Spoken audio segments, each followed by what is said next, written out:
নদীর পাড়ে কত কান বয়ে থাকতাম, কত সময় করে বয়ে থাকতাম, কত বন্ধু বান্ধব নিয়ে আড্ডা মারতাম। আর আজকে নিজে একাই বসে থাকি, কেউ নাই। মানুষ এরকমই হয়। বাড়িতে আসলাম 10-12 দিন হয়ে গেল, একাই নদীর পাড়ে বসে থাকি।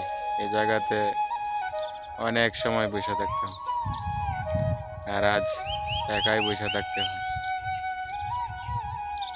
না, বুঝি না, এরকম জীবনে মাঝে মাঝে জায়গা কাটার কথা মনে হইলে কষ্ট লাগে। এই নদীর পাড়ে বসে থাকতাম অনেক সময়, আর আজ একলা একলাই বসে থাকি। এই তো আমিও চলে যাব, আর 1-2 দিন বাড়িতে আসি। সত্যি কথা বলতে আসলেই ভালো লাগে না একা একা বাড়িতে থাকি। অনেক বন্ধু বান্ধব আছে, তাদের জীবনে তাদের কাজকর্ম নিয়ে ব্যস্ততা, আর আমরা তো আমাদেরও কাজ কাম নিয়ে ব্যস্ততা, তাদের জীবনে ব্যস্ততা। সবাই সবার জীবন নিয়ে সেটেল হয়ে গেছে, শুধু আমাদের জীবন নিয়ে সেটেল হইতে পারলাম না। এটাই হচ্ছে যে মানুষ মানুষ কখন যে কইভাবে পাল্টে যায় বলা যায় না। আসলে কিন্তু যে এখানে নদীর পাড় আছে, এখানে সবাই অনেক লোক আইসে, আমরা আড্ডা মারতাম, ভাই মানে আছেন বন্ধু বান্ধব যারা যারা আছে সবাই।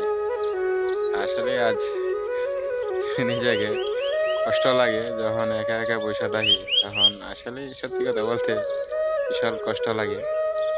এই যে এই জায়গাতে অনেক বন্ধু বান্ধব নিয়ে আড্ডা মারতাম, আজ একা একা বসে থাকি, কিচ্ছু ভালো লাগে না। এই যে দেখেন, কেউ নেই, নীরব, একা। ছিলাম যে দুজনে বসে থেকে গল্প করবো, আজ তার বেশি কাজ, আসতে পারে নাই, ফোন করছিলাম।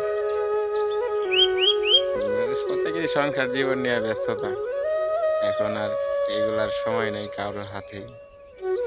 আমরা একটু অনলাইনে আছি, দুষ্টামি করি, ভালো লাগে, এই আর কি। আসলে কিন্তু নিজের অনেক কষ্ট লাগে যে কই দিনগুলো হারিয়ে গেল আজ, নিজেরই তো বিশাল কষ্ট লাগে। এখানে অনেক কথাবার্তা বলতাম, ভাই যারা আছেন, হয় অন্য যারা যারা আছেন, সবাই প্রত্যেকের সাথে কথা বলতাম, আর আজকে কেউই নেই। আচ্ছা, সবাই ভালো থাকবেন।